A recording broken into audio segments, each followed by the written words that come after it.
Hey, Dr. Aggarwal, thank you so much for being here. As you know, I've followed you for some years now. I really appreciate the content that you're putting out. We haven't really spoken aside from Twitter DMs, but I feel like there is a like-minded connection between a lot of your philosophies and myself. So it was funny because when I asked you to come on, one of your first questions was like, why do you want to speak to me? Because I am an artist, I am an entrepreneur, and I understand your confusion of why I would want to speak to you. But a lot of our stories have some similarities. I'll start out with this after learning a little bit about your story. I also have had three kids within a short period of time. We had three kids within 18 months. And I actually had some health issues that came, I think, at least partially as a result of not sleeping for many years. And so I saw that was a commonality in your story. We're also both plant-based. And so I feel like even though I am not necessarily in your field, I think it's important for everyone to sort of put health and fitness and well-being for themselves and their family above everything else. And I think when you're healthy and you have energy, you can do the rest of your life really well. So that's why I wanted to speak to you. No, well, thank you so much for having me. And I asked that question to everybody because I like to know where people are coming from and sort of why we are connecting in the way we are. And I do believe that this is a topic that everybody should hear. So I'm always happy to have a conversation about health and its impact in every aspect of our lives.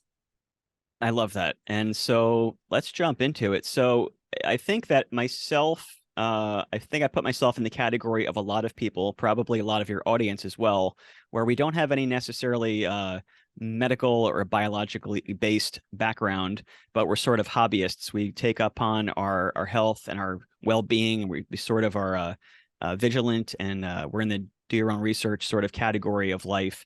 And so really is so much confusion and so much conflict. And so I really wanted to have you on because some of the experts I listen to agree with everything that you put out there and you say, and some disagree. I'm hoping that by the end of this conversation, we can sort of weed through some of that.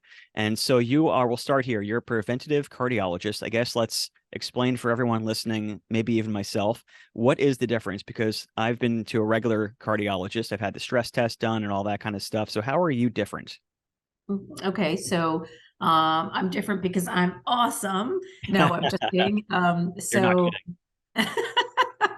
so no, so I'm just joking. So so I'm a preventive cardiologist. So what that means is that I went into it means that I've done general cardiology, which is what all the other cardiologists that you're seeing are doing. But I've also done additional training in something called lipids, which is your cholesterol. So you think, well, why do I need to do extra training? It's actually its own animal in its own field. So I'm board certified in addition in the field of lipids or cholesterol. On top of that, most of us as physicians and as cardiologists sadly have no nutrition education in our medical schools training and residency training. And so most of the nutrition and lifestyle training that I've received, I've had to go get after. And so it's just that physicians aren't taught it. And, it's not that physicians aren't smart or don't desire to know about nutrition and lifestyle. It's just not on our boards, and it's not a focus in medical school training. So these are additional trainings that I've had to get after my sort of standard cardiology training. So that's what makes my specialty unique. And so my passion and future, my goal and focus in life is different than many other cardiologists. I'm not interested in seeing 1,000 patients and doing a lot of procedures. I'm interested in healing patients. I know that sounds a little cliche, or what, doesn't every doctor want to do that? Yes, but I like to spend extra time teaching people about how to eat, how to move, how to heal their bodies. And I think that that's what makes me most joyful, because I think that when somebody comes to me and tells me that they don't need as much medicine, or they're lightheaded because they're on 3 blood pressure medications, but I've used lifestyle to make it better and I get to cut back their medicines, or when they tell me that their life has changed because of the interactions we've had, there's no greater return on than that. I would imagine, and tell me if I'm wrong, that you might agree that the system is somewhat broken.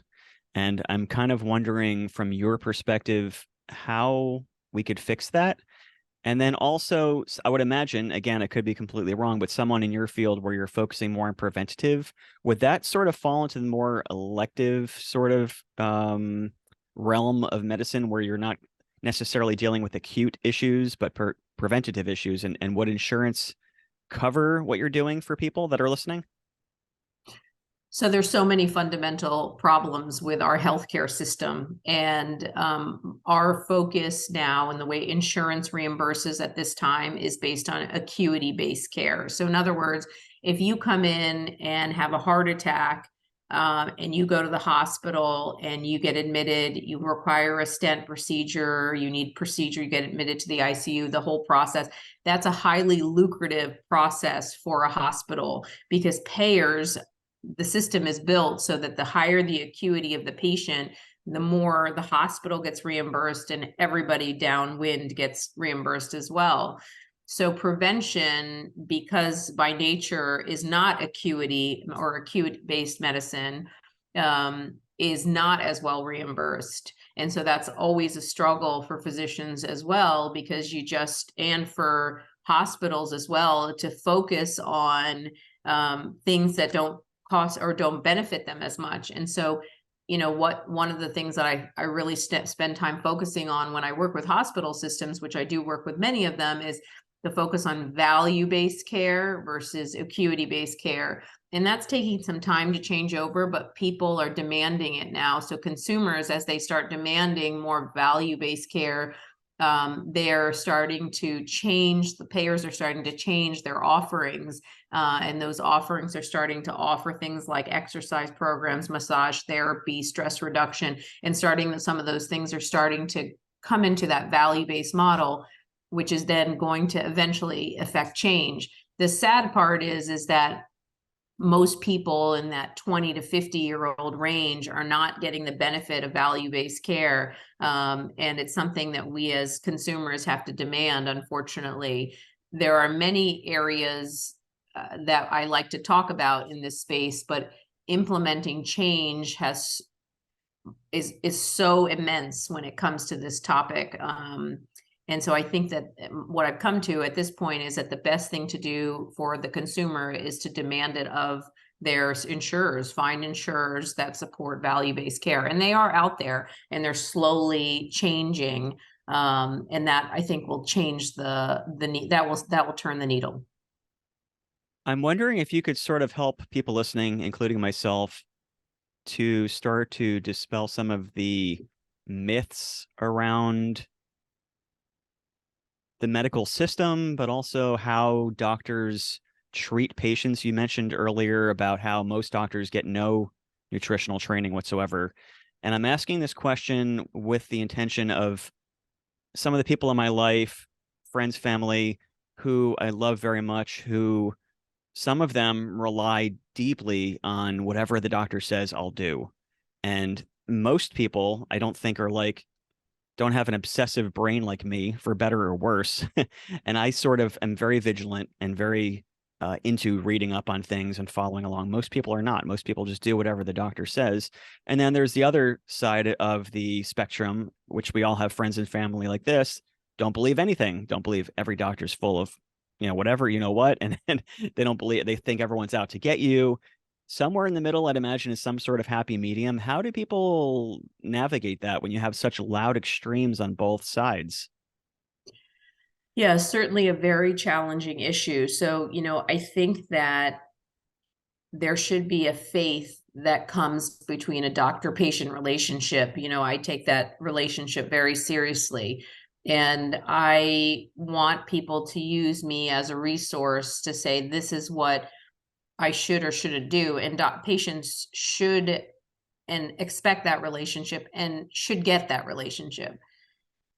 Doctors are never going to say to patients that the wrong thing, not intentionally. Obviously there's some bad apples everywhere, but doctors, by our mission, our goal is to effect change. But the problem is that what we've, as you've pointed out, is what we have learned is all very different, right? So that's the problem. And so that's why you see physicians out there, some saying, oh, eat ketogenic, or start fasting, or eat plants, or what, diet doesn't matter. I mean, I hear that from a lot of patients where they say their doctor says nutrition doesn't matter or lifestyle doesn't matter.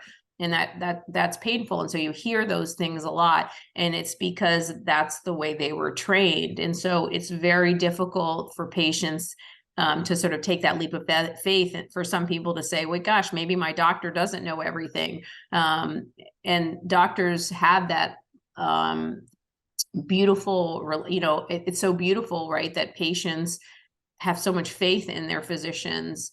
And sometimes we, as physicians, in some ways we've just failed, because and the system has failed physicians as well, because there's not a focus on so much of that preventive care.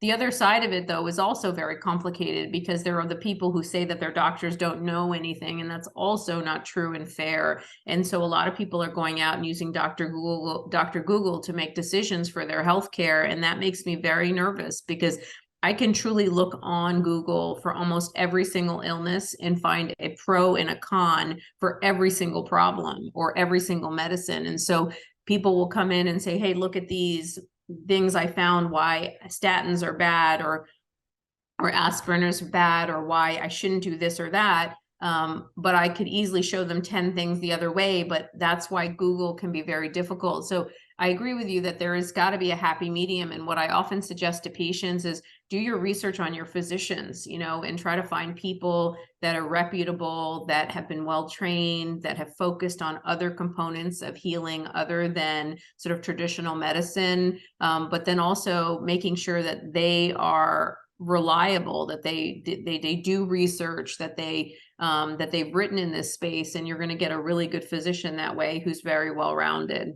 A difficult problem. Very difficult problem. The next question I'm going to ask you, I want to be completely transparent. It definitely comes with some bias, because I am a vegan. My family's vegan. I've been plant-based for a very, very long time. So I want to go into this being transparent. That being said, I am not as, I'm not sure what the adjective is. I'm not as militant, perhaps, with my own thoughts as I used to be. I've come to realize that what everyone does is their, it's their thing, right? There's different ways of looking at everything. So I don't want to go into this with a moral high ground type of an attitude. That being said, I would love for you to touch upon plant-based lifestyles and how that might benefit some people, maybe not others. And also with that, I do try to be very, very open-minded. I listen to a lot of experts that we have, like the Dr. Peter Tias and those type of doctors who are very much into more closer to a carnivore diet type of a lifestyle, omnivore, but leaning towards very carnivore. And then we have like longevity experts like Dr. Sinclair, who is very much into plant-based medicine. And if someone is not necessarily going to Dr. Google, but they're listening to actual experts, like as an example, these two, you might come off from each one being very firmly gripped towards one theory or the other. You might say to yourself, well, I didn't just Google it and come up with an answer. I actually listened to this doctor on a 3-hour podcast, listening and hearing all the sides. And I do that, and I try to be open-minded. Like, maybe I'm not doing the right thing. Maybe I am. I don't know. Let's think. Like, how is it possible that there's so much conflicting data? And like, even for someone like myself who is plant-based, mostly for moral reasons, although it's transitioned to health reasons as well, how do we navigate the conflicting knowledge? It makes no sense. One doctor says this, one doctor says that. They're both equally credentialed. Yeah. Again, another very tricky problem, because the level of knowledge between physicians in this space is very different. Also, there's a lot of discrepancy in the data, because nutrition science is kind of one of the weakest studied sciences, mostly because it's really hard to study nutrition. For instance, I do a lot of research, and I did a study recently on olive oil that almost killed me, because it's so hard to get people to do 24-hour recalls of what they ate. People, unless you're controlling every single meal and every single thing that they eat. They're going home, and then when they're coming back, you're just taking their word for it and from what they recall. And certainly nobody is trying to say the wrong thing, but not everybody recalls that they ate a bag of chips or they ate this or that, or how much they ate. And so a lot of nutrition studies are based on that recall system. And so we see so many differences. And so in the studies in terms of nutrition are often very small. And there's so many confounders, and confounders are things that can contribute to the confusion. In other words, there's so many things that are different patient to patient that can confuse the study. So with that in mind, these are the obstacles that we all face as physicians, but also more so as consumers, and sort of knowing, and different people are looking at different data. I think that you can be very safe and confident that eating more plant forward is absolutely the optimal diet. So so sometimes people drop off right there. They're like, forget it, she's plant-based or whatever. The thing is that the data is so compelling to be plant forward that there's really no debate about that part. So the foundation of everybody's diet really needs to be more plants. And even Peter and many people would agree to that, I think, is that there's the foundation of plants. And that's important because so the American College of Cardiology, the American Diabetic Society, the American Academy of Nutrition Dietetics, all of these societies have shifted towards advocating for a primarily plant-forward diet. So what does that mean, plant-forward? Well, that just means eat more plants. Now, I'm not somebody who sweats the details. I've never been that kind of person. And so I want people to just eat more plants. Does that mean you can't eat this or that? Well, that's a conversation we can have individually or later on this podcast. But the most fundamental thing is that we have to eat more plants. And when the studies show that you should be eating 5 to 7 servings of fruits and vegetables every day. And that serving is not 3 strawberries, right? That is a cup of uncooked vegetables, a half a cup of cooked vegetables, or a baseball-sized fruit. And we need to be eating those kind of foods every single day. So I think that what we've gone away from, or is that we've forgotten that the essence of diet has to be fiber and phytonutrients, these plant nutrients. And so if we eat loads and loads of fiber and plant nutrients, we're going to bring down our cholesterol, we're going to feel full, we're going to lose weight, and we're going to keep our heart healthy. And I think and we're going to decrease our inflammation. And so if we focus on those things, maybe the details of if I eat a little of this and a little of that mean less. And so that's what I try to focus on with my patients and with people when I give talks as well, is just focus on the eat more plants part, and then don't sweat the other stuff so much. I think that's good advice. I think taking things in moderation makes sense. I would love for you to talk a little bit about cholesterol. That's another topic that I recently, I wish I can remember his name. I heard a very long podcast with a doctor. I believe he was British. I was basically saying statins are BS and horrible. And I heard another podcast maybe a couple months ago was talking about cholesterol and how dietary cholesterol actually has a very, very small impact on heart health compared to how we used to view it.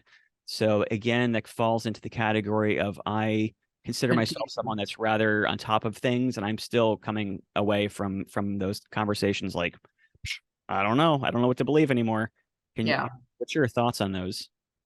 So I think the sort of bottom line on cholesterol, there's cholesterol and then there's saturated fat. So I think that there's 30 years of data to show us that saturated fat is not good for us. So saturated fat increases the LDL cholesterol, and the LDL, I always tell people L for lethal, H for health. So HDL is the good cholesterol, LDL is the bad cholesterol. And so we don't want to have high LDL cholesterol. And if you eat a lot of saturated fat, you're going to increase that LDL cholesterol. And so what I often tell people is that you need to focus on minimizing your saturated fat, because I have 30 years of data to show that that's true. There should be no debate about these fundamental concepts. If you switch saturated fat to unsaturated fats, like mono and polyunsaturated fats, you make people better. And when you keep people on saturated fat, we make them worse. Now people, and I'll bring up a little segue maybe for a later topic, which is that people often say, well, what if I switch that? I thought it wasn't the fat, the saturated fat, it was actually the carb. And that's a whole nother topic. But the short answer to that is no, saturated fat is always bad for you. But simple refined carbohydrates are also as bad or worse to eat than saturated fat. So I think that people need to understand that saturated fat is not good for us. It does worsen our LDL. And when we transition to unsaturated fats, we make people better. What you're referring to is cholesterol. And so cholesterol in your diet it's unclear. And so actually in the dietary guidelines, everybody's moved away from advocating a certain amount of cholesterol intake in your diet, because as you see, it seems to be that as you increase your intake in the diet, that your body will downregulate its production. And so it actually adjusts basically based on what you're taking in. But most people, like if you look at animal products, the thing that I focus on for people is, again, that saturated fat. And so if you focus just on that piece, you're going to be great, because what we want to do is avoid saturated fat and and eat more unsaturated fats and complex carbohydrates. If you focus on that, your LDL will significantly come down. And like I said about dietary cholesterol, we just don't really understand it. And it seems that the more or less you take in, our body does adjust and the liver does adjust. So don't focus on that number as much. And remember that all animal products have saturated fat in them, except for eggs, and some plant products. So when I work with patients who have heart disease, if they have very high risk heart disease, very complex, very a very high risk, I call it high risk disease. These are patients that I'm going to be extra stringent with in terms of what they put into their body, in terms of how much saturated fat, including in those plant sources like avocado, which is a plant source of saturated fat, much less, but certainly still has some. Can you clarify for people listening on maybe the differences, saturated, unsaturated, and different types of carbs? Because I think a lot of people listening, including people that I have had conversations with in my personal life, they still think fat, bad, carbs, bad. And Yeah. I like pour olive oil into my morning shake. I use olive oil a lot.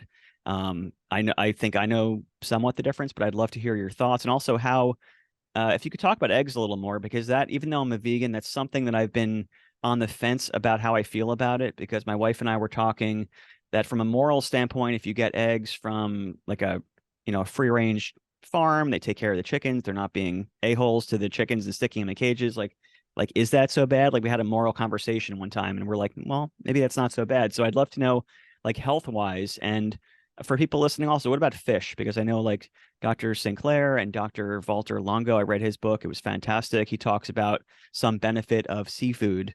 So yeah, I guess the difference between saturated fat, unsaturated fat, difference between carbs and eggs and fish. Go. Okay. So I may forget them, so you may have to Yeah, remind me. totally. Let's start with saturated fat and unsaturated fat. So that's a chemical difference. It has to do with whether it's a solid at room temperature. It has to do with the number of double bonds, and saturated fats don't have double bonds. And so it has to do with that concept. Let's get away from the science and the chemistry of it and just make it real simple and say that saturated fat is a fat that comes primarily from animal products and increases your LDL and bad for the heart. Unsaturated fats are fats you're going to find that have those double bonds, that are often in the form of our oils and in our nuts and seeds, and are going to be better for your health, don't have impact on your LDL, or may reduce it depending on which fat, and they're overall good for the heart. Now, the trick is that fat is also fat. So if you eat 1,000 milligrams of unsaturated fat, it may be the healthier fat, but you're still going to gain weight, right? And it's going to still be too much for you. So when people say that fat is bad or fat is good, the answer is wrong for both of those. It's just that too much of anything is too much. So even if it's the healthier fats, it is, they're right that fat is bad, because too much fat is going to make you gain weight. So I think sometimes people don't see that. And so we want to sort of avoid saturated fats. We want to eat more unsaturated fat. But if you're dealing with an obesity issue or a weight issue, you're going to have to be mindful of the amount of unsaturated fat you're eating as well. And that's a whole calorie, you know, we could talk about caloric density, et cetera, as well. But let's just focus on fat on your question. So we want to eat unsaturated fat versus saturated fat. But again, an abundance of unsaturated fat will still cause us problems. The second thing is the carbohydrates. So there's complex carbohydrates and there's simple carbohydrates. And the complex ones don't make your sugar go up as fast. They take time for your gut to break down. They work on changing your gut flora. They make you feel full longer. And those are the foods that we want to be eating. And I'll tell you some examples of that. Whereas the simple carbohydrates or the refined, people use the word simple, processed, refined, all of those are in the same category of simple carbs, and they have minimal amounts of fiber. They make your sugar level go up very quickly. They have almost no nutrient benefits, and they will make you gain weight very quickly. So we want to be avoiding simple carbohydrates. And I'm going to tell you a caveat to that. But overall, we want to avoid simple carbohydrates, and we want to eat more complex carbohydrates. So what are those complex carbohydrates? Well, gosh, there's so many. So we want to be eating things like beans. We want to be eating sweet potatoes. We want to be eating complex grains like millet and oats.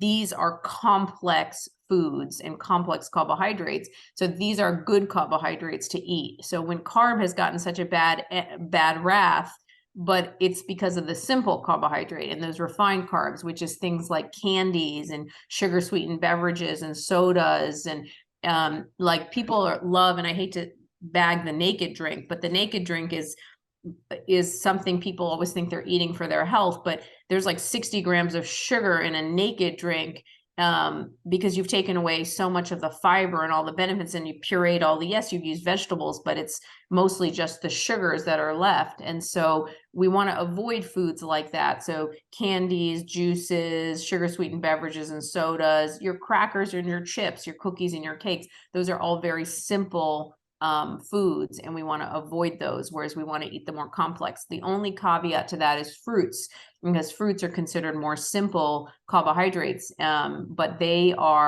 have so much nutrient density, phytonutrients and fiber that outweigh the negative effects of the fructose. The other part of the question, which I'd love for you to talk about, is like eggs and fish. So I don't eat fish, but I want people listening to understand your thoughts on that. I heard strictly from a health standpoint, not having nothing to do with morality or anything like that, that some seafood is a good thing to implement into your diet. And then the question of eggs, especially you mentioned that they don't have saturated fat. Are eggs something that a plant-based person should consider implementing into their diet for protein and other sort of benefits? Like, can you take those two topics? Sure. So let's do fish first. Okay. So fish is interesting. And fish in general in the Mediterranean diet and in many of the dietary studies that focus on the Mediterranean model show that eating fish is good for you as part of a Mediterranean style diet.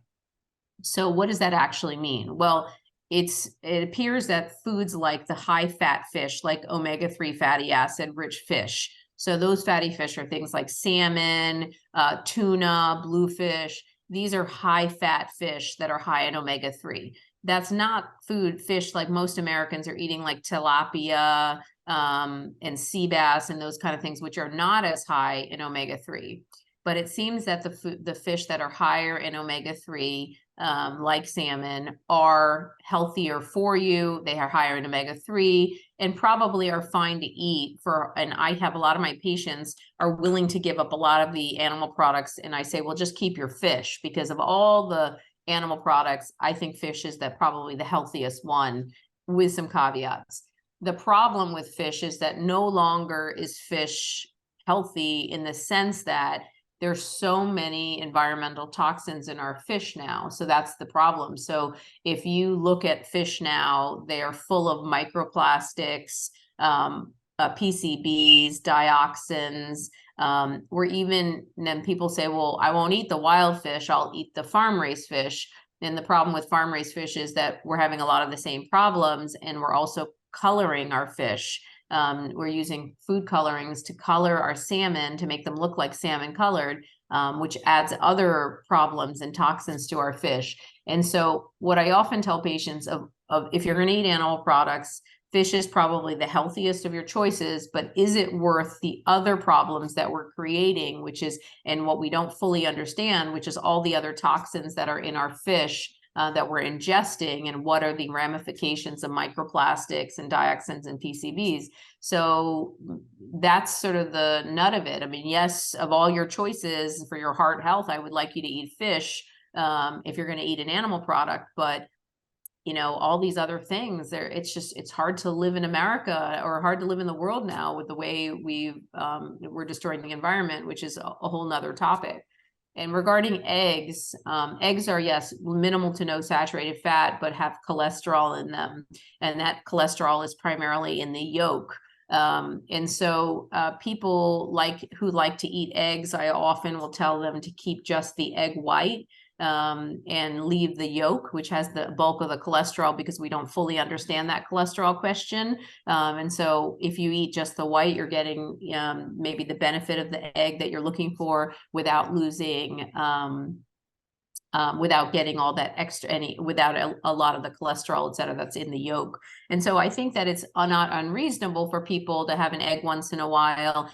I personally do not eat eggs, but I think that it's not unreasonable to eat them if you want to add them into a sort of a plant-forward diet and have an egg or two once in a while. I don't think that that's such a big deal.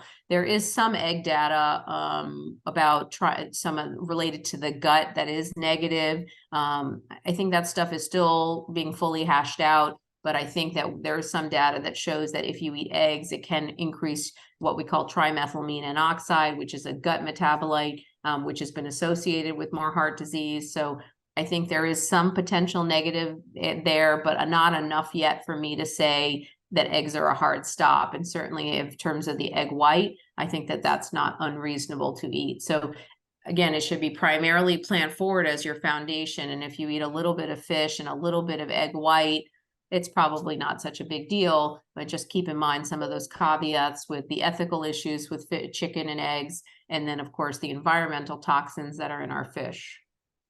Makes sense. Makes sense.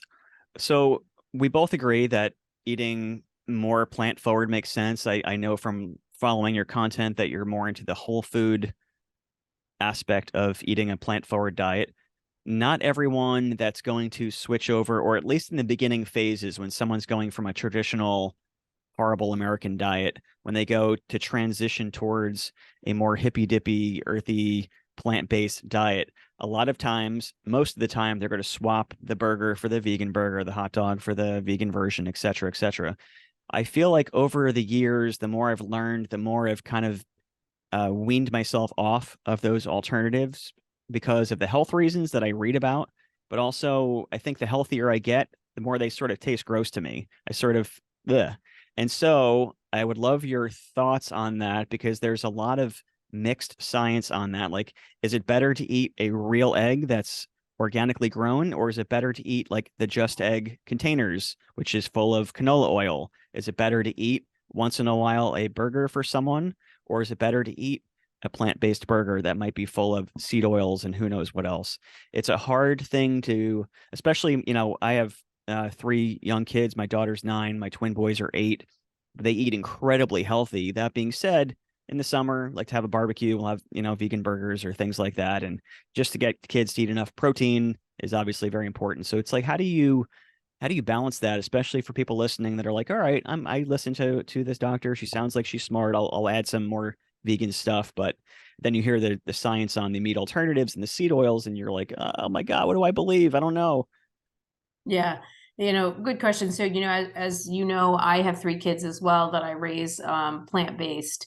And my 16-year-old is 6'4" now and eats like a house. Like so I'm keenly aware of needing to get a lot of a lot of food into my kids, and they are hungry. I mean, it's amazing to me how much food gets eaten in my home. I look I assume ridiculous. that's a son. I assume that's a son that's 6'4".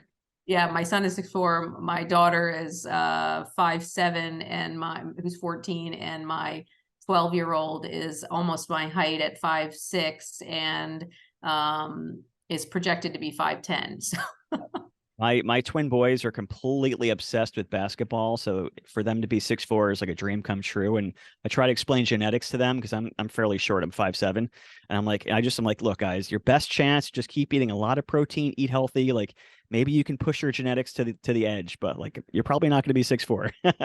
yeah, it's okay. I mean, there's so many safer sports. I mean, I have my daughters love to play basketball too, but gosh, the number of injuries they get on a daily basis, I definitely, I don't know, that's a whole fun conversation, is to talk about kids and sports. Uh-huh. So your question about what to do. So I would like to make a distinction between veganism and plant-forward eating. So the distinction is that veganism is more of an ethical connotation. It's people typically who eat vegan will not eat any animal products. They don't typically wear animal products, and they don't eat animals for ethical reasons. And this is a distinction I want you to just serve for the audience, because vegans also might eat sort of unhealthy vegan foods, which there are many, right? So Oreos are vegan, Coca-Cola is vegan, French fries are vegan. And so that distinction is important because there are many people who are vegan who eat a lot of vegan junk food.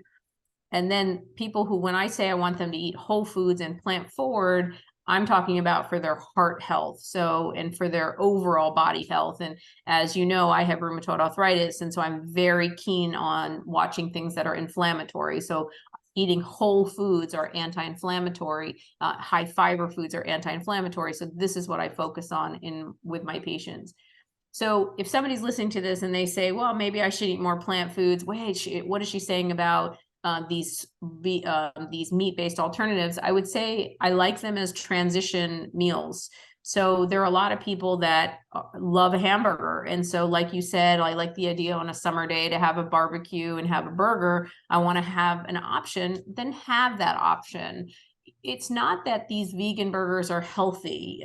That's the thing. And so it's just that they are good transitions towards getting more comfortable with foods that are a little bit grainier, more fibrous, different flavors. And so I do feel that they have a role but I like them as transition. And as you saw in your own life, is that initially you liked having them more, and then you've shifted away because your palate changes. And so I like them for that reason, is that it helps people change their palate. But are they healthy for you? I mean, the Impossible and Beyond Burgers, at least at this moment, are almost as bad as a steak. And so in terms of the amount of saturated fats in them, and then they're working on that. I know that the team at Impossible is working on cutting out the more saturated fat. So they have a role, certainly, I think, and there should be considered more as transition foods. But again, I think that the plant forward movement and the plant-based world can be very unforgiving. And I'm just not in that camp, because there's not just one way. And then if you don't do it perfect, then you're done. Like you're screwed, like, wait a second, hold the phone here. There is room for getting there. Like I want you to get here and you're here. I'm not going to say that this is the only option. I'm just going to say, let's get closer to here. And so if those meat alternatives help you get there, then go for it. Just remember that our goal is to change palates, and that we still want to get you closer to eating those whole foods. And so challenge yourself to eat a salad and people are like, well, I don't like the texture. I mean, I've heard and I've been in practice for 15 years. So I've heard every different story. I have 3 kids and I have a humongous family. So I literally have heard every single story. I don't like the texture. I don't like the way, and I understand that. And I respect that people have texture issues, or they don't like the feeling, or this is too bitter. I've heard that, but there are ways to learn to like things. So just like our children, right? When your son says, my son, I always tell the story about my son when he was 9, he's like, Mama, I don't like kale. And I said to him, I know, honey, I love you, but I just don't care. And it's not because I don't care. I mean, you're a parent, you know what that's like. I mean, you hear all the stories of, I don't want this or that, but you just have to kind of be creative in how you give it to them. For instance, kale is very bitter and it's very rough to eat.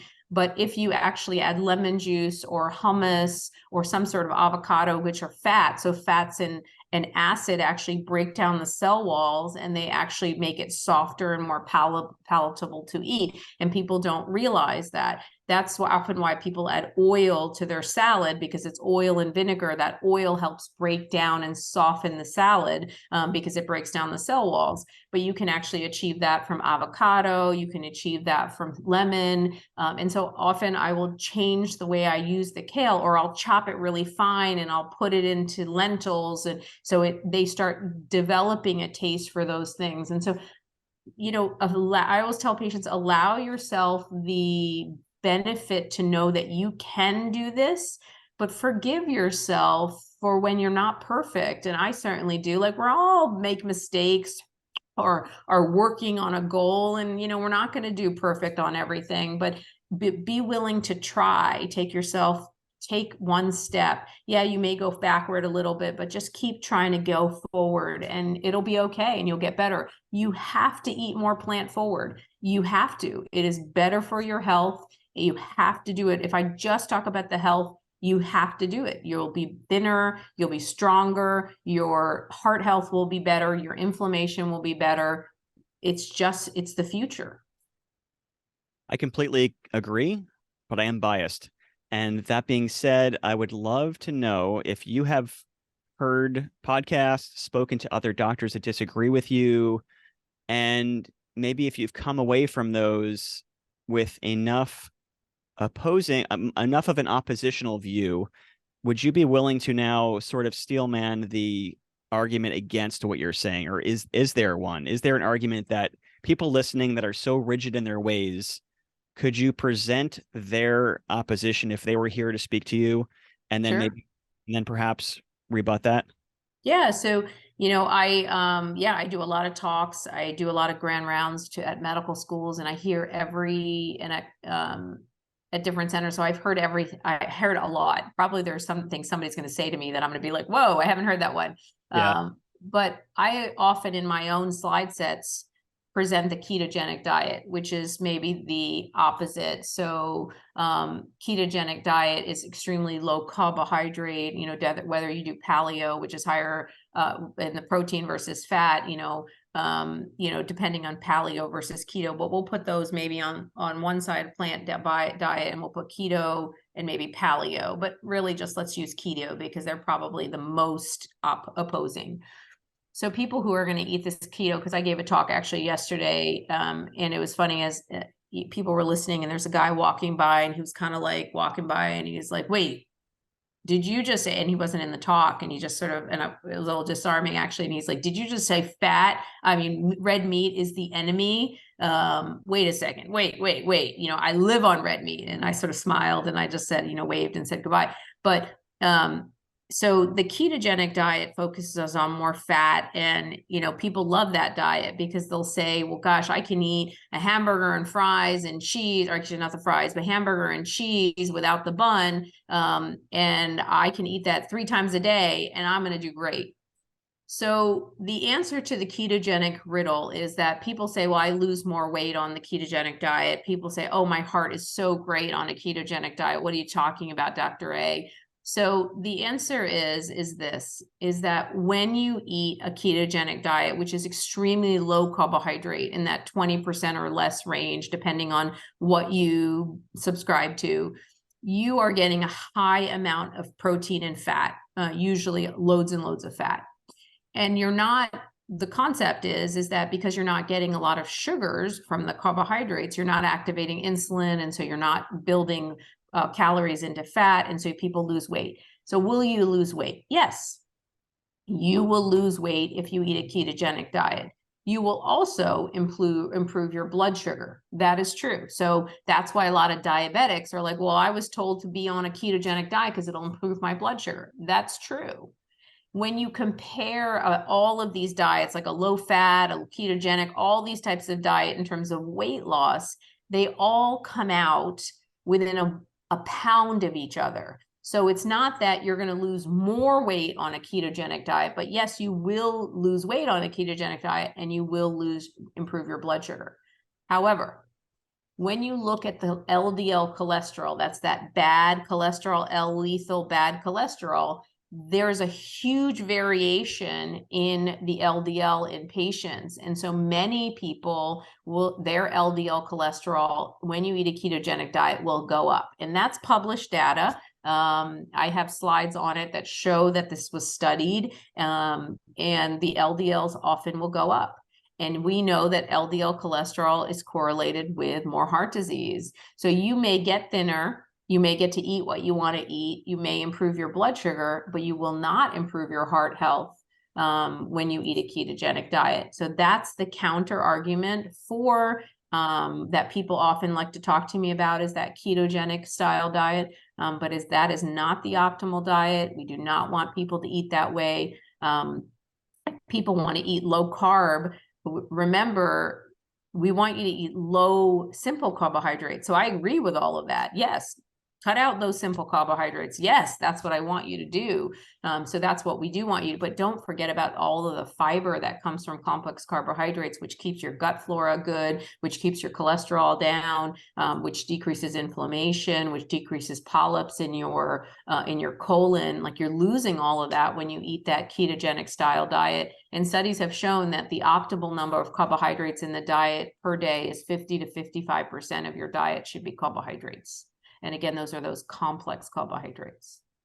And what about the people listening that are super into like a carnivore diet, or just people that are, just listening? They're like, well, that's great what you're saying. I eat some asparagus once in a while, but I just love my juicy hamburger. And what do you say? What's the steel man argument, or steel woman argument, I guess I should say, against presenting in that side? And how would you kind of come back with them? When I work with a patient like that, is I often will tell them, like, look, like, those hamburgers are not improving your heart health. So if you want to have a hamburger once in a while, okay.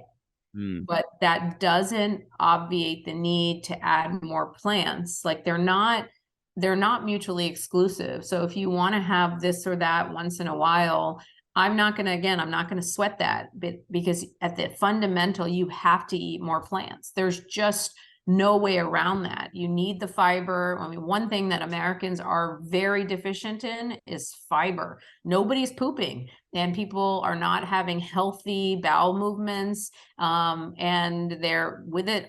So much of us is suffering. We're seeing more polyps in our colons. We're seeing so much more inflammation. We're seeing so much more inflammation, and we're seeing so much chronic illness. So let's talk to the parents that are listening. And also, let's present some options for people that are interested in trying some of these things. So I'll speak first from my experience, and I would absolutely love to hear what you have fed your children when they were younger, especially because the more stuff I listen to, the more things I read, the more you realize that everything is geared towards adults. You rarely hear how a lot of these things are kid specific. I listen to podcasts and they talk about mTOR pathways and protein and all these different things, which are super fascinating. But I always think in the back of my head, well, like, or intermittent fasting is another one. Like, okay, great. But like, at what age do all these things kick in, and what do you do with kids? So like, for us, we try to implement, like, for breakfast, for instance, one of the things we do is we do like pancakes, but I'll do it with spelt flour. I'll put in like protein powders, like really healthy protein powders. I'll put in hemp seeds. I'll like throw stuff in there that I know will give them some protein. I'll put in some like healthy oils, like stuff that they don't taste and they don't realize is in there. And so I think that's a good way to kind of sneak food into picky kids' diets. But I'd love to hear what you fed your kids when they were younger. And also for people listening, maybe you can throw out some options for people, because most people are, including myself, are very routine based. We're habitual. We eat the same 10 Yeah. things. And so what might someone be able to feed their kids, and what should they be implementing, or what could they implement that maybe doesn't sound icky to them? Sure. So there's a lot of people in the world who say, oh, they're just kids, let them eat what they want. But when we did studies on children who died of leukemia at 6, or who died of in the war, like Vietnam or Korea at 18 and 20, we found fatty streaks in the 6-year-olds, and we found plaque already formed in the 18 and 20-year-olds. So there is no time to sort of say, oh, they'll eat healthier when they get older. It's okay. Let them be kids. I don't even know what that means. Let them be kids, because I want my kids to live a long, full life. And if I keep them having healthy habits as children, then their palate will have changed. It won't go to those other spaces, so that they have to then feel like they're giving up. Like they don't have to see the negative ramifications of bad diet, and then they don't have to try to work to get back to where I want them to be. And so I have raised my kids plant-based, but I am no dictator. So when the way I believe in raising people and raising children, and my relationship with my husband has always been about respect, and in my children as well. Like if we at home, I do the cooking primarily. My husband does a little, he does the cooking as well, but I do the bulk of it. And I cook plants. So I'm going to cook those foods. And I've been feeding my children hummus since they were 9 months old. My 16-year-old boy, who's 6'4", he can eat 3 tubs of hummus in a day, and he's very happy to do it. So let's just say I spend a lot of money on chickpeas and hummus. But I really implement those changes. I've implemented a lot of those changes. But when they go out, or when they did go out when they were little, they ate chicken nuggets. They ate cakes, and whatever they wanted, I said nothing. Sometimes they'd look at me and say, "Mommy, is this okay?" And they'd give me that look, that cute little look. And I would be like, "Whatever you want, baby." When they wanted. So initially they started eating things like chicken nuggets at the stores, and at home they would eat the way I cooked. And what's been beautiful to see is that on their own, they have all become 100% plant-based. And they may have a little bit of, I guess not 100%, because every once in a while they'll have some ice cream or this or that. And I don't care, because I have given them this foundation of plant-based nutrition that's going to carry them forward. And so they talk to people, and they talk to their friends who will say, my son's on the tennis team at his school with these big guys that are like, "Wait, you don't eat meat?" And he's like, "Yeah." And they're confident to be like, "Yeah, I don't believe, yeah, I'm not into it. It's not my thing." And they're very comfortable talking to people and saying, "Yeah, it's not my thing. I don't eat this, or I don't eat that." And that's been really special to see. And so, I don't believe in dictatorship. I would say I just believe that if you teach them healthy habits early on, then they will sort of find their way. And that's what has been really special. I think that starting your children off early with healthy foods is key. But that doesn't mean then if your kid's 13 now and they're like, forget it, they want mac and cheese every day, that there's no shot for those kids. But you do have to start implementing some of those foods even at 13 years old. Like, there's no late. I have 70-year-olds that I've converted over. So there's no time that you're late. You just have to continue to start and do it with love. Don't stuff it down people's throats. And foods that I fed my kids when they were little. So I told you my kids ate hummus since they were 9 months old. I used to blend sweet potatoes and peas, and they hated some of that stuff. But like my daughter, she's a fruitarian, and so she just eats fruit all day long, but she never wanted to eat hummus. It's not her favorite thing, but we found other ways. I cook a lot of Indian foods. We eat a load of lentils in our house. And so they love to eat lentils. We eat lentils 3 or 4 days a week. We eat black beans, black bean burritos. My kids don't like oatmeal. I love oatmeal, but my kids don't like it. So we found this great breadery where there's no sugar and no oil. And I get them this whole wheat bread, and they put hummus hummus and onions and sprouts, and they love it. And so they eat those foods. And we found ways to find what each child wants. Like, you have to respect them, that they have their own feelings about things, but also remember that you want to encourage them to sort of add different things. And I just talk a lot. As you can see, I talk a lot. So I talk a lot to my kids too at home, and we'll just chat. I'm like, well, I understand that this food may be not your favorite. Let's figure out a way to make it better. Let's blend it into a shake. Let's do that. And shakes are okay. And people are always like, oh, you shouldn't have a shake. It's not as plant pure. Give me a break. Like, everybody's doing the best they can. So like, if you need to get the greens in and you just can't eat the salad or don't feel like the texture, blend it into a shake and take it. Like, is it perfect? No. But is it good enough? Heck yeah. Like, just do it. And so I do that with my kids sometimes, where I'll be like, you know what? I haven't noticed you've been eating salad lately a lot. Let's do a shake. And they're like, yeah, mom, let's do that. Put lots of mango in. Okay. Totally. I'm so on the same page, and I love that you talk a lot. Let me just say that, because I'm also. It's so true what you're saying. Like, we have been feeding our kids healthy since they were born. Same kind of thing. My daughter is 9.5 now, and she could live off of lentil soup. Like, she loves lentils and avocados, like her go-to. I have twin boys, and they're identical, which is always fun science experiment. But one of them, my son Judah, is addicted to like broccoli and blueberries. Like, at nighttime, he'll want a snack, and he'll get a bowl of frozen blueberries and just eat them. And it's like, my kids, it's like they like the idea of sweets. Like, they'll go to a friend's party and they'll get candy, and they like the idea of it. And then they'll have they'll like, can I have it? I'm like, you could have a little bit of it, whatever. Just same reason, let them enjoy themselves. And they have a couple licks or a taste, and they're like, yeah, I'm kind of done with it. Can I have orange instead? It's kind of like, people don't realize, like, adults and kids, like, your palate does mold into your habits. And it's the same for myself. Like, before I was a vegan, I was a vegetarian for decades, and people would say to me, well, that's easy for you, but I like hamburgers too much. And I explained to people, I loved hamburgers and pizza and all that kind of stuff as much or more than you did. It has nothing to do with that. But over time, whether it's morally or health based, your palate does change. And certain things that I used to love would totally, like, completely gross me out at this point. Like, it's 100% true, and people don't realize that. So what you're saying, like, 100% same page. I want to ask you something based on a book I read probably in like 99 or 2000. It was a book that it was sort of went along with the whole alkaline diet movement. And I'm wondering how that has or has not changed, if you have an opinion on it.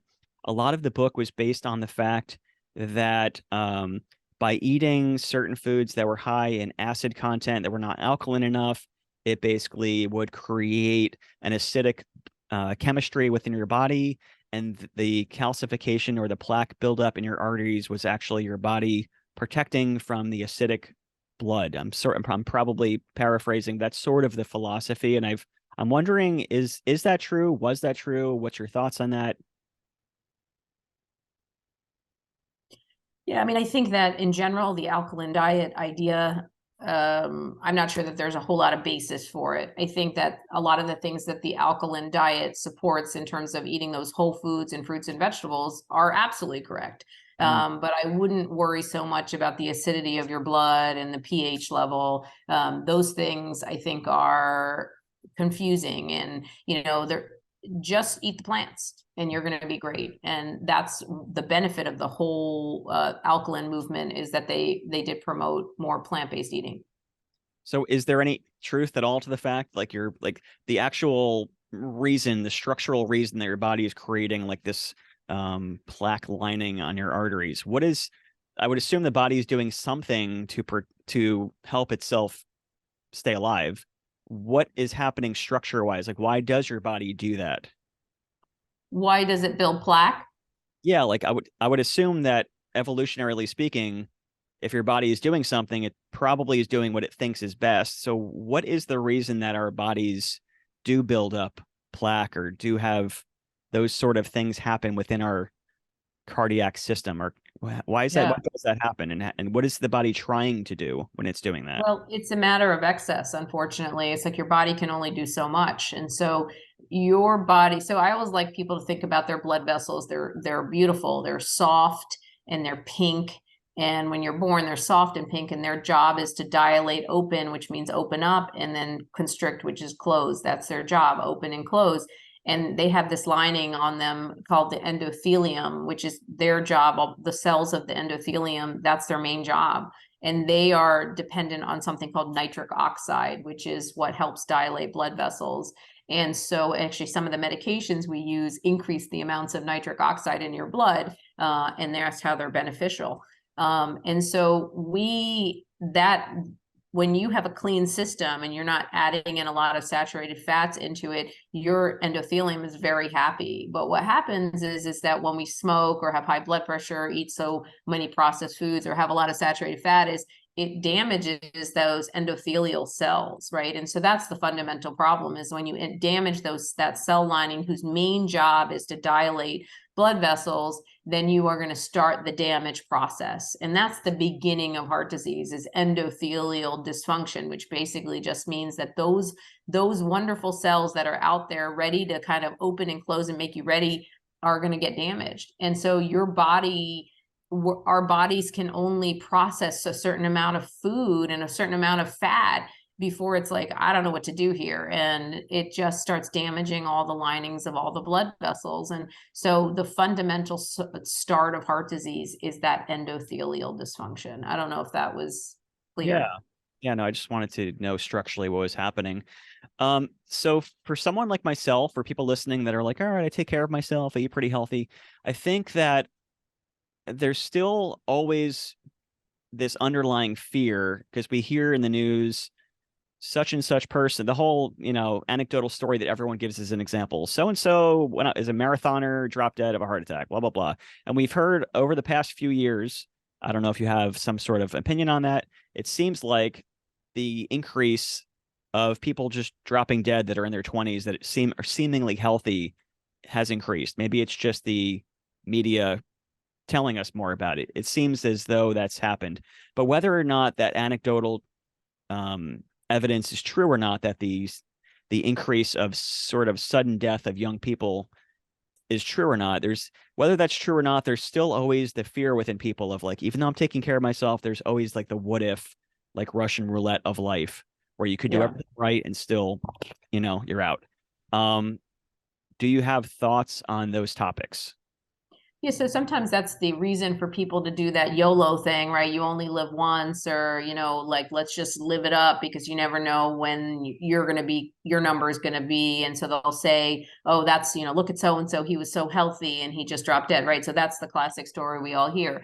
So there are many things. And so in the press recently, there have been some sports players that have had a cardiac arrest and on the field. And so a lot of times, I mean, those are kind of different problems. And many of those patients are people who have, some of them had COVID and COVID inflammation. And some of those people have something called hypertrophic cardiomyopathy, which is thickening of the heart walls. And that's been around for decades. That's not new. I mean, that happened decades ago as well. But newly, there is COVID myocarditis, which is the inflammation of the heart from COVID, which we're seeing more and more of, or we saw more and more of during the COVID sort of big years of COVID. The thing I think you're talking about is when people drop dead of heart disease, like Carrie Fisher or James Gandolfini, or you'll hear about so-and-so marathoner who dropped dead. So part of it is there are many things there. So heart disease is something that builds over a lifetime. So as you, and again, the word heart disease, all of these things are heart disease, but when we as physicians and when we're saying heart disease, we're usually just describing the plaque, like coronary artery disease, which is when those beautiful blood vessels that are pink, and I told you had endothelial cells, and they get damaged and they start building plaque in them. That's usually what we're talking about when we say heart disease, although all the other things that I mentioned and many other things are also heart disease technically. It's a term we probably shouldn't use as much as we do, but really often in this situation is heart disease related to blocked arteries or heart attack. So blocked arteries, stents, heart attack, bypass surgery, that's heart disease called coronary artery disease, which means that you have plaque in the heart arteries. And so hopefully that was clear.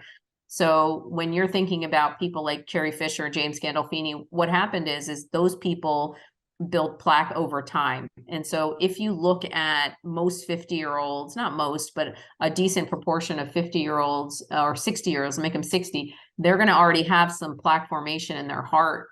But those little plaques actually don't cause that much trouble. In fact, we don't often know that they're there. So you can be active and do your normal activity. But what happens to those 20, 30% plaques is they rupture.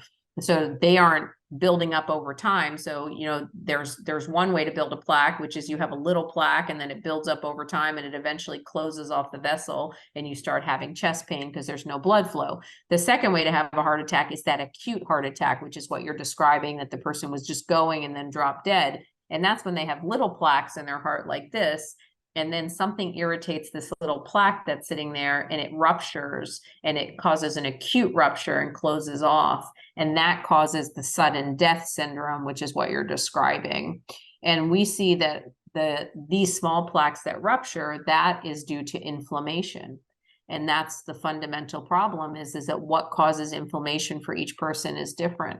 But that could be lack of sleep. It could be a poor diet. It could be high levels of stress. Maybe the marathon runner was over pushing himself or herself, and that triggered that plaque to rupture. Carrie Fisher was a smoker. She had an inflammatory milieu. I mean, there's just so many different components to that, but that plaque ruptures and that acutely closes off, leading to sudden death. And that's what people often say, well, how come they were healthy and then they had that happen to them? Well, probably they had plaque in their heart and it ruptured and it caused that acute heart attack and death.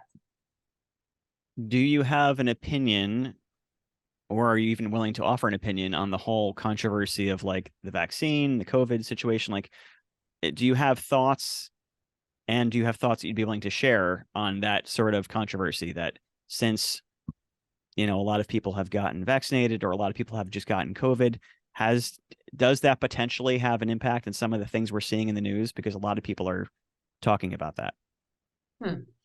So what I would say about the COVID vaccine is that we needed the COVID vaccine at the time that we had it, because COVID was getting out of control for what we could handle. Our hospital system was completely overrun and we had no resources. There were patients that literally we had to choose like what to do with this patient because there's only so much oxygen. And so that's an awful experience to go through. And so it's just debating who is sicker, and so the COVID vaccine absolutely was necessary and has helped our pandemic. Now, is it that people need to continue to be vaccinated, over with these boosters and more boosters? Most people, and that's how the guidelines have changed, is that most young people really do not, because you're going to get COVID and you're going to not feel it, and you're going to have mild symptoms and you're going to be fine. I probably had COVID 3 times. And so most of us have at this point, right? And you see that it's, for most people, it's going to be okay. And it's just really our seniors that are taking the brunt of that at this point, and really not even now even affecting our seniors that much, because most people have some level of vaccine and immune antibodies. So there is a role for why we had the vaccine. And so people who don't believe in vaccines, I'm not one of those people. I believe in vaccines and they have a role, and they've saved so many of our children from polio and measles and mumps. And my husband had shingles recently because of overstress, and it was so difficult. And boy, would I liked him to have had that shingles vaccine. So I think vaccines are very important and have a role. Yes, there is a slight increased risk when you get COVID and when you get the vaccine of getting myocarditis, which is inflammation of the heart. But that, relative to the amount of benefit we've seen, has been very, very mild. I don't think that people need to continue to get boosters. Most people don't need a booster over and over and over again. And so I've not gotten boosters myself, and most people are not going to need them. But I do think it had a role during the time that we used it. So since your specialty is preventative cardiology, I would love to talk about that. Like let's infuse in your answer some of these stories that we hear about, like these athletes dropping dead, because that's always like sort of the fear that lies in the back of our heads, that probably those type of fearful situations are the ones that motivate us to make changes. So, and I would love to selfishly ask that too, because it's something we all get scared about. But that being said, so listening to many podcasts on the subject, I've heard doctors and cardiologists talk about getting CT scans as a preventative measure. I've heard about getting more in-depth cholesterol measuring. And I'm probably going to screw this up, but I remember somewhere in my brain it was about like ApoB and ApoA or something like that, like getting those sort of things measured. Are there certain blood tests that you would recommend people get, even if their doctors don't necessarily know to get it or don't recommend to get it? Are there certain types of full body scans or arterial scans, or what can people do to get the most assurance that their cardiovascular system is actually healthy, whether they feel healthy and great or whether they don't? Yeah, so a good question. This is my specialty is prevention, as you pointed out. And so this is my everyday, this question. And so the most important thing that you can do to assess your heart risk is go see your doctor. And so most people who are in their 20s and 30s, they don't see doctors. I certainly didn't. But I think it's really important to go see a physician, because you understand what your body mass index is, meaning your weight, or you understand your weight height ratio. You understand what your blood pressure is doing, how your EKG baseline looks. You get a baseline cholesterol and all of these things. You understand somebody's risk factors in terms of family history. And these are the most important first line of management or assessment of your risk. And the second line, sort of for people who are a little bit more, maybe stronger family histories, maybe borderline high cholesterol, and wondering if they should be on meds. Yes, there are scans like calcium scores, which are great tests. They're CT scans of the heart. I've had one myself. They're CT scans of the heart arteries that look to see if you have plaque in your heart. The rub is that they're only going to show you old plaque. There are more fancy scans now, CT angiograms, and Clearly makes an incredible CT scan that you can pay cash for to get, and you can see if you have actual plaque in your heart, and that helps.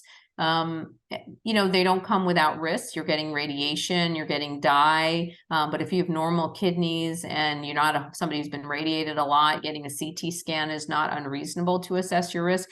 But every 20 to 40-year-old does not need a CT scan. Most people who are in their 20s to 40s just need to go see a doctor and get their risks assessed. With that in mind, because we're becoming more obese as a society, and now over 70% of Americans are overweight or obese, we're seeing so much more diabetes, where 1 in 3 people are pre-diabetic, 1 in 10 people are diabetic. 50% of Americans now have high blood pressure, and these are getting unnoticed and unrecognized because people aren't going to see their doctor. So I think my advice to somebody who is in that age range of 20 to 40s, 20 to 50s, just see your doctor and get a health screen done. And apolipoprotein B and lipoprotein little a, which you're referring to, are tests that I check routinely, and probably will start becoming more part of a regular primary care doctor's visits, because they have benefit in terms of assessing risk. And it really is a fairly benign test to get. It's one that I order quite often. And so probably will start becoming part of it. But if you just start with seeing your doctor and getting your basic cholesterol panel done, then you're one step ahead in knowing your overall risk. What about like hormones? Do they play? I know like cholesterol, from my limited knowledge, I believe cholesterol is a hormone or is related to that. Are there hormone panels, or are there other specific blood tests that you would certainly recommend people getting? And maybe you could speak upon that, because hormones is a big topic right now, and I believe the cholesterol is sort of related to that from my limited knowledge. So, yes, hormones are related to cholesterol, specifically if your testosterone level is low, or you go through menopause, you're going to see shifts in your lipids or your cholesterol panels. but I don't advocate people to get routine DHEA levels or other steroid levels or hormone levels checked on a routine basis, unless there's other concerns that suggest that they have hormonal issues. So that's not part of a routine screen, because boy, I have a lot of patients that come in with these screens done, and then I'll ask them, do you have any symptoms? Do you have any of this to suggest you have problems with these issues? And the answer is most often no. So what do we do with that information? Do we treat a number, or do we treat, in terms of hormones, where cholesterol is one of those things you have to treat a number because there's no symptom associated with it. But hormonal changes typically have symptoms related to it. And so it's best to sort of follow what the patient's feeling to dictate whether they need any other testing or treatments. Hormone replacement therapies and testosterone replacement therapies do have some benefits in terms of cholesterol metabolism, but that would be the only time that I check, is when I see other sequelae to suggest they have low hormone levels, but not on a routine basis. Okay. I have a couple more questions. Are you okay on time?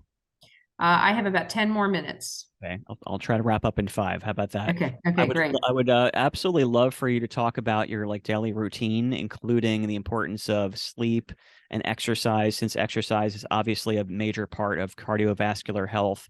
Are there certain types of exercise that's specifically related to cardiovascular health, like people do HIIT routines and then running? And are there certain levels of cardio that people should be doing, and how often? What does your routine look like? So I love to run. So that's my favorite pastime when it comes to exercise and really stress reduction. So I probably run more than I should. So my routine is, I like to sleep. The average American sleeps too little, so we should be sleeping between 7 and 9 hours per night. There are so many sleep apps out there now. I encourage you to look at yours, Fitbit, or everybody's wearing an Apple Watch now, and all of those watches have assess your sleep. I really try to focus on sleeping at least 7 hours, but 50% of the time I don't. I sleep less. I do, again, we're all doing the best we can, but really trying to have good sleep habits is key. I try to sleep, by 10:30 and awake by 6:30 is my ideal. But it's often 11 and 6, that kind of thing. So you do the best you can. So in the morning, I like to go for a run. So I live in Florida. So and it's summer now. So we get our exercise in the morning. So I like to run. So I often will go for a run. I also do interval training where I intermittently will add in weights. I'm very interested lately in my back because I've noticed some posture and neck issues. And I think that we as a society slouch over with that, are coming so much kyphosis, which is where we're all leaning our head forward. Plus we're all looking at our phones. Plus we're all looking at our computers. And most of us have very weak back muscles. So I do a lot of back work now, and that's really changed my life, actually. What I recommend to patients is that, the guidelines tell us that we are exercising too little. We really need to get about 150 minutes of exercise in, a moderate level of activity. I just tell people, try to get, even if you go for a walk, the truth is, for every 2,000 steps you increase, you're going to improve your heart health. So just start with something. Some of my patients, I have them do 5 minutes of walking, follow their iPhone, and be back in their house by the time the 5 minutes are up. And as you build up, yes, would I like you to do 15, 20, 30 minutes? Absolutely. If you are somebody who wants to do more activity than that, like I love to run, then add in some components of running. If you can add in 2 or 3 days of resistance training, I encourage that. And that's going to be muscle work, balance work. Most of us, as we age, are losing our balance. And that's a very important skill to develop, building up your quadriceps so that you don't get knee pain, building up your back muscles so you don't get neck pain. These are all very important parts of an exercise routine. I'm a huge fan of swimming. Even though I don't love to swim, I do swim because it is such a good full body exercise without the impact. I take care of a lot of patients with joint issues. And so having sort of these alternatives are very important. You also shouldn't do the same exercise every day. You should change it up. I get into that rut where I love to run, so I'll jump into a run because it's easy. but I try to row, or you can see my rower behind me. I often will do bar or yoga to change up my exercise routine. I think people, you do the best you can, but you have to move. Like there's no reason that in 24 hours we cannot exercise. And that should be, even if it's 10 minutes of movement or walking, we should be able to do that. And I encourage everybody to start. Set your alarm. Can't have lunch until you go for your 10-minute walk. Is 10 minutes enough? It's a decent start. So just start somewhere. If you try to start running a marathon when you haven't started walking, you'll fail. Start with something small and build up. I like high intensity interval training. It's an incredible way to work out. If you are at that point, adding it into your routine a couple days a week is a great thing to do. But again, start small, build up. Great advice. I believe you live in Winter Park, right? I've been there many times. It's beautiful. My brother-in-law went to Full Sail, so we spent much time there. Last quick question. I know you have to go. Caffeine. I know you posted about that recently on your Instagram. One of the reasons I got more interested in heart health and got my first cardio exam is I used to drink tons of coffee. Now I'm just on my decaf for 10 years, but my resting heart rate went from about 100 or 105 down to about 50, 55 since I've switched over the past 10 years. I saw on your Instagram, you said that caffeine actually does have some benefits. Does that make sense to you when I tell you that my resting heart rate dropped that much I used to drink a ton of coffee. Now I don't drink at all. What do you think when you hear that? And should they give up their caffeine a little bit? Should they not?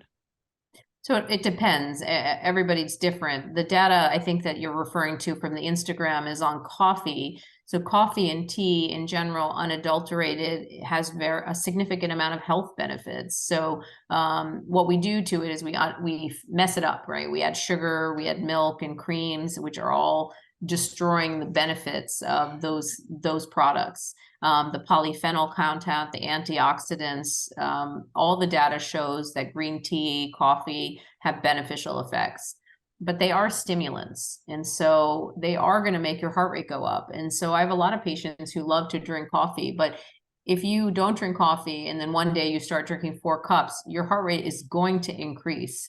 Over time, people get more accustomed to the caffeine if they're drinking about the same amount every day. And usually their heart rates they start slowing back down again. My suspicion is that your heart rate has also come down because you've made other lifestyle changes as well. And that's probably contributed to that slower heart rate, which is good. We want your heart rate to be slower. When I see people's heart rates in the 80s to 110 range at baseline, I have to ask them, like, what's going on? How's life? Why is your because that's a sign that they have high sympathetic tone, right? And so why are they so charged, and how to then add in that, that's a sympathetic parasympathetic conversation about the nervous system. Like, why are they not giving their bodies enough time to recharge?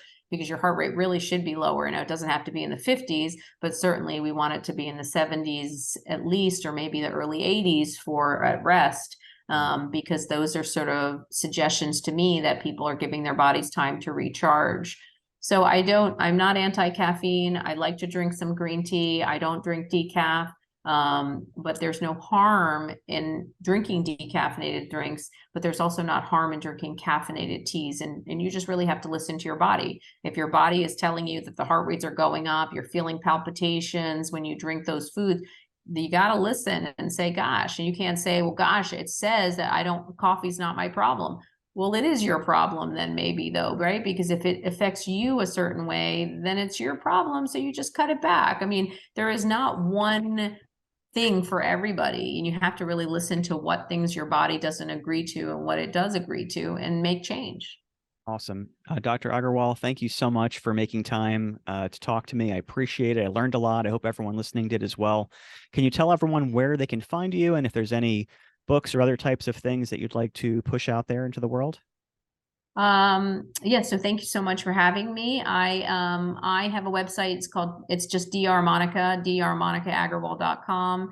Aggarwal's with 2 G's. I'm sure you'll put that in the show notes. I have written 2 books.